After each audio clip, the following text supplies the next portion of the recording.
नमस्कार दोस्तों, इजिप्ट में बना एक ऐसा अजूबा जो आज के दिन तक लोगों को चौंका के रख देता है, द ग्रेट पिरामिड्स ऑफ गिजा।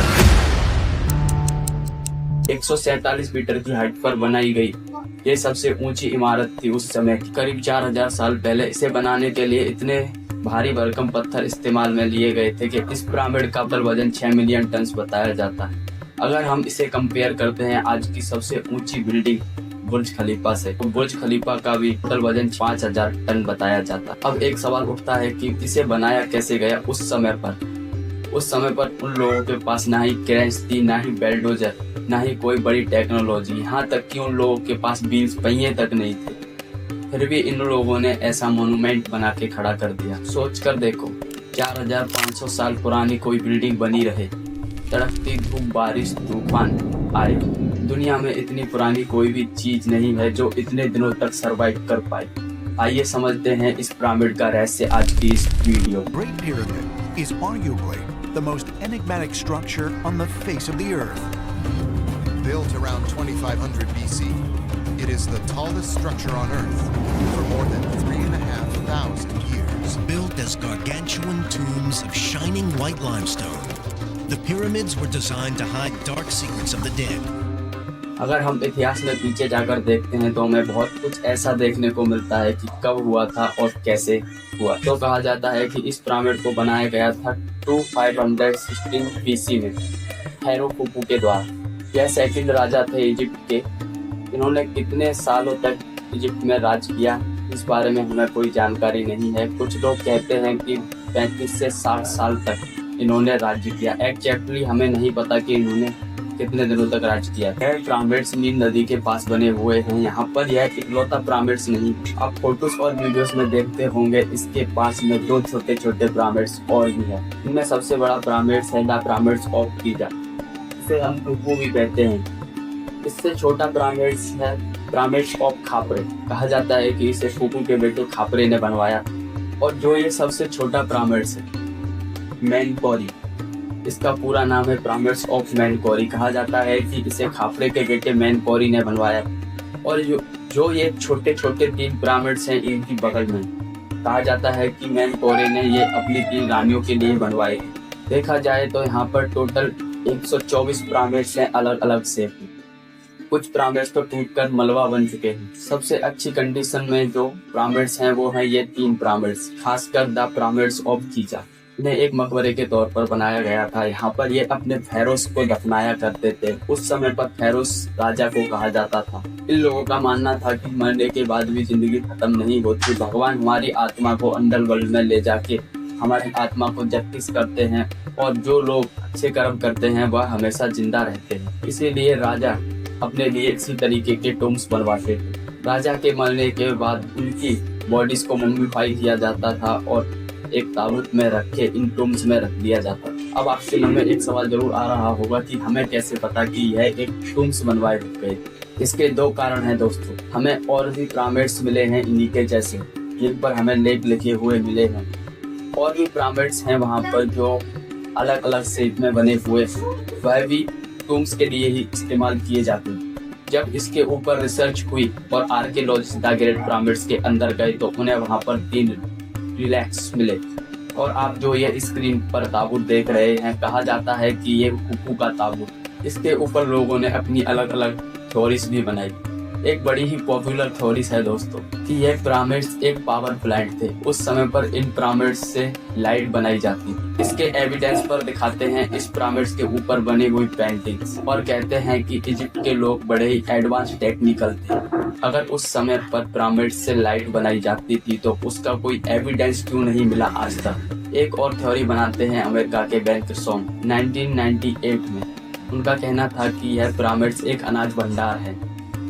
यह अनाज को स्टोर करने के लिए बनाए गए थे। जब लोगों को उनकी इस बात के बारे में पता चला तो लोगों ने इनका मजाक भी बनाया।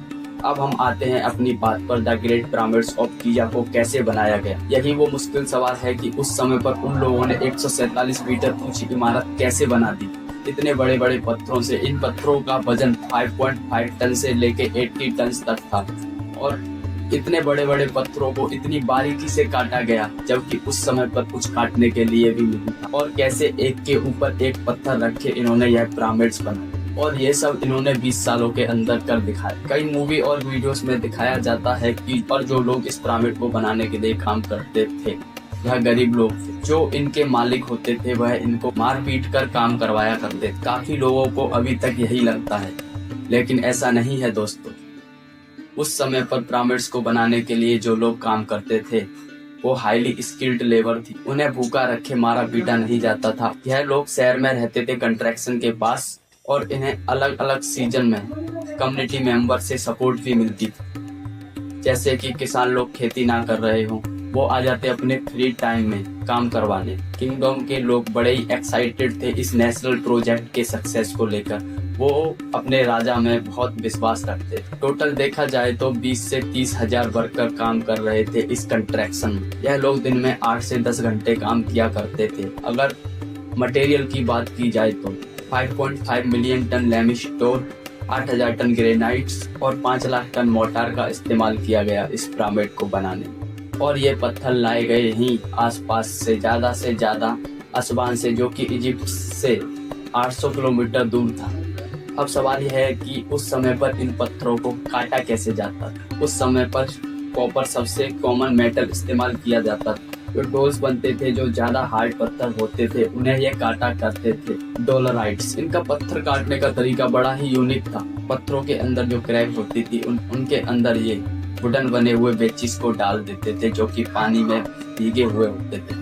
जब पत्थर पानी को एब्जॉर्ब कर लेते थे तो बड़े ही आसानी से यह पत्थर हथौड़े की सहायता से टूट जाते। अब सबसे बड़ा सवाल आता है कि इन पत्थरों को एक जगह से दूसरी जगह कैसे ले जाया जाता था। उस समय पर व्हील्स भी नहीं थे इन लोगों के पास, ना ही कोई ऐसी मशीन की जिसके नीचे पहिए लगाओ और उसे धक्का मार के ले जाया जा सके। इसके पीछे एक बड़ी ही इंटरेस्टिंग कहानी है दोस्तों। ये लोग पत्थरों को एक जगह से दूसरी जगह ले जाने के लिए राफ्ट बनाते थे, जो कि नदियों के ऊपर तैरती। जब पत्थर पिरामिड के पास आ जाता तो उन्हें एक के ऊपर एक रखने के लिए तो ये ऐसी स्लेजिस का इस्तेमाल किया करते थे गीली मिट्टी में। एक रिसर्च की गई थी 2014 में। उसी रिसर्च के द्वारा हमें यह सब पता चला, और इसका सबूत है एक पेंटिंग जो कि पाई गई है नीचे हेतु टेप के टूम्स पर। यह टूम्स 19 BC में बनाया गया था। आप इस पेंटिंग में देख सकते हैं करीबन 170 लोग इस स्टैचू को खींच कर ले जा रहे हैं रस्सियों के जरिए। अगर आप इस पेंटिंग को ध्यान से देखोगे तो कैसे एक आदमी इस स्टैचू के आगे पानी डाल रहा है। शुरुआत में तो लगा था कि स्टैचू के आगे पानी डालने की कोई रस्म होती होगी उस समय पर उन लोगों की, लेकिन जब इसे टेस्ट आउट किया गया तो पता चला कि रेत में पानी डालने से खींचने वाली चीज का स्ट्रेस काफी हद तक कम हो जाता है। चलो मान लिया कि पत्थरों को एक जगह से दूसरी जगह खींच कर ले जाया जा सकता है, लेकिन पत्थरों को एक के ऊपर एक कैसे रखा जा सकता है बिना किसी मशीन के द्वारा। एक अनोखा सिस्टम बनाया होगा इन लोगों ने। 2015 में अमेरिका के आर्कियोलॉजिस्ट की टीम ने 4500 साल पुराना एक रैंप अनकवर किया। स्कॉलर्स का कहना है कि इन्होंने कुछ इस तरीके का ही रैंप बनाया होगा उस समय पर, जो कि एक स्लैब था ग्राउंड से टॉप तक पहुंचने का। इस रैंप पर पत्थरों को ऊपर पहुंचाने के लिए इन्होंने एक सिस्टम बनाया। रैंप के दोनों साइड इन्होंने डंडे गाड़ दिए और डंडों के राउंड इन्होंने रस्सी से पत्थरों को ऊपर की तरफ प्लेस किया। जैसा कि आप स्क्रीन पर देख रहे हो कुछ इस तरीके से। पिरामिड का हर एक लेवल कंप्लीट होने के बाद इन्होंने एक नया स्लैब बनाया होगा जिसका एंगल ये पीछे तक ले गए हो।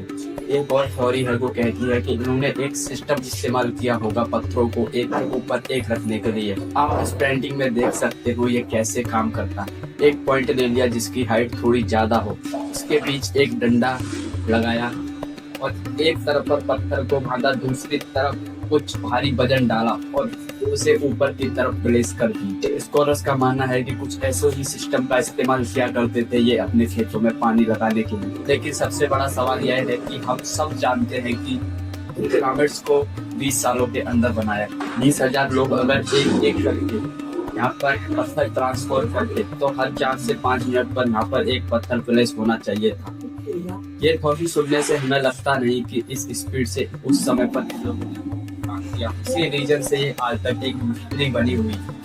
हम यह जरूर कह सकते हैं कि नीचे की जो 3 लेयर था उनको बनाने के लिए गारे का इस्तेमाल किया गया।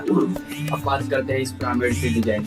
इनके चारों direction north east south west exact point करते। कैसे हो सकता है क्योंकि उस समय पर कोई कंपास भी मौजूद नहीं था, ना ही कोई लोगों के पास बड़ी टेक्नोलॉजी। 1989 में रॉबर्ट विनवुड अपनी एक थ्योरी बनाते हैं और कहते हैं कि एक्चुअली जो 3 पिरामिड्स हैं ओरियस लेक में जो 3 तारे हैं उनसे डिजाइन किया गया। जब आर्कियोलॉजिस्ट ने इसे टेस्ट आउट किया तो पता चला कि पिरामिड्स अलाइन नहीं करते हैं इन 3 तारों से। कुछ लोगों ने तो यह तक कह दिया कि यह पिरामिड्स एलियंस ने बनाए थे, इंसान ऐसे मॉन्यूमेंट बना ही नहीं सकते। लोग अपनी अपनी अलग अलग थ्योरीज बनाते रहते हैं जबकि उनके पास इस बात का कोई एविडेंस भी नहीं होता।